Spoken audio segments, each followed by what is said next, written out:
And so I'm usually okay with, you care about me and you mean well, and you're concerned for me, and I appreciate that in the same way that I'd be concerned for you if I saw you doing something that I thought was harmful. The difference is that there needs to be some demonstration that there's harm there. It's no different from telling somebody that I really wish you'd stop breathing that oxygen because I'm convinced it's going to kill you, when all evidence is to the contrary. Well, when she said it, it was a really frightening thing to me because I wouldn't exactly call her a believer. She seems to be a person who wants to believe, would love to believe, but despite all of that, she has that big brain in her head, so she can't seem to do it. And it was a really frightening statement for me because basically what it said is like, I almost want to buy into this delirium. Like I wish I could buy into this delirium, and that was really kind of creepy. What's creepy to me about the statement is that there's an intimation there that she thinks there is probably something a little bit wrong with you that maybe religion would fix. That maybe there's something about how you turned out that she's not happy with. Well, she's Mom. I'm a 21-year-old. I listen to blaring metal music. But okay. Yeah, see, if you were a Christian, you would be listening to Petra and Stryper, and it would all be great. Yeah, seriously. Oh man. But anyway, I wanted to get onto something. The Pope is just someone who fascinates me. The current Pope, or the Pope in general? Just the Pope, the position in the person in the position of the Pope, acting as the Pope at any given time throughout history. It is one of the most fascinating individuals to me because, more or less we're left with three possible reasons as to why he's doing what he's doing. Either God is real and he is the one person on earth who is who's closest to him to talk to him and commune with him. And I think, both me and all of you, just believe that, and the same, we don't believe that at all. But then there's also the position that he's crazy. Maybe he really does think he talks to God. Maybe he's grown up and has been told so many times, or he was, born, I don't know how to word this, special, but maybe he really thinks he talks to God. And then there's the other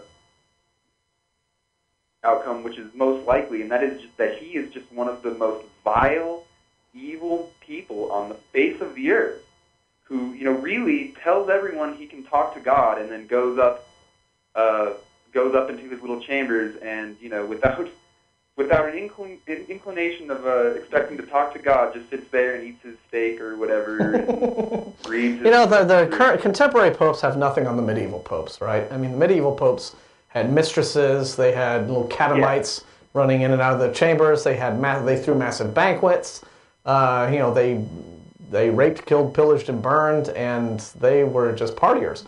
And I forget who it was, but there was one particular pope in the 14th century who was especially bad at all of this, much more so than his immediate predecessors had been. And when some of his cardinals brought up, all of this hedonism and excess that you're all about, it's kind of it's not good for public opinion. Is there any pretty good?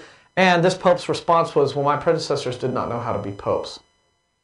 So Benedict or Ratzinger or whoever he is, the modern popes, they have nothing on the medieval popes. Those guys were... With regard to the current pope and your three options, on the first option that there is a God and the Pope's got some kind of hotline to him, if that's the case, then the best we can say is that either God is inept or the Pope is inept because there's some flaws in the communication there. Otherwise, the Vatican would never have to correct anything like, limbo, the fictions they invent. Of the other two options, I don't know that they're mutually exclusive. On the one hand, I think he could be convinced that what he's doing is true and right, and perhaps he hears from God, and also still be one of the most evil, vile people on the planet. Because in this case of this particular pope, he used to be responsible for shuffling the pedophile priests around from area to area and doing everything he could to hide what was going on and avoid any embarrassment to the church of prosecution. What they don't seem to understand is that, okay, they might have saved the church some embarrassment in the eyes of the people who would, are going to buy anything that gets handed down as a papal edict. But to everybody else, they have further embarrassed the church. What they've done in just this one issue alone is probably one of the most reprehensible acts I can imagine. Absolutely. Because the actions they took didn't just protect somebody from prosecution. They put that somebody out there or you could do more harm somebody else. So not only have they already victimized the first victims twice, once by allowing it to happen and a second time by pretending that it didn't, they then encourage somebody else to get victimized twice. And this goes on over and over and over again. And what reward does this guy get? What does the church do when it comes time to clean this up? They make him pope. It's vile. Yeah. It is vile. And it's not just this pope. He didn't get to be pope by himself. It's not like he said, okay, guys, it's my turn. There's a whole college of cardinals. There's a whole institution there. There's an entire business that did this. And if any other corporation had done anything like this, they'd all be in jail. Sarah Silverman did a great video that I absolutely loved, which was a Feed the World by Selling Vatican City. And it was funny, and I'd encourage people to go out and watch it. Yeah, I should. But it's true. It's true. They could sell off everything they have and all their assets, build a nice condo to put themselves up in with a pool and all their catamites, hot and cold running hookers, and then give all the rest of the money to buy pizzas for everybody on the planet for years. It's nuts. And right there in Italy, they got the best pizzas. Yeah, I'll tell you. It is vile. It really is. Yeah. Anyway, I just wanted to share my opinion on that. I thought we'd agree, but just like to hear you guys. I'm a big fan. Great, thanks a lot. Thanks. Appreciate it, Ryan. Have a good one. Yeah, guys. I mean, just turn the Sistine Chapel into an art museum, and charge. Yeah. Because I had nothing against the art of the building design. I love all that stuff. It's good stuff. Just So we got David in Austin. on line 3. Hello. David? Hello. What's up, Matt? Hey, is this David? Hey, I wanted to ask you something. It was a couple of questions I want to ask you, but for the most, I want to ask you about how atheists, they get married, right? Some of them do, yeah. Yeah. Some of them Just do. like anybody else, Yeah, but I was saying, like, if marriage comes from the Bible, why would they get married? What makes you think marriage comes from the Bible? That's where it came from. What, really? Says who? Yeah. I mean, that's the first place we heard of it. That we ain't heard about it nowhere else, right? Really? Where is it in the Bible? And what makes you think that's the first place? Marriage is it's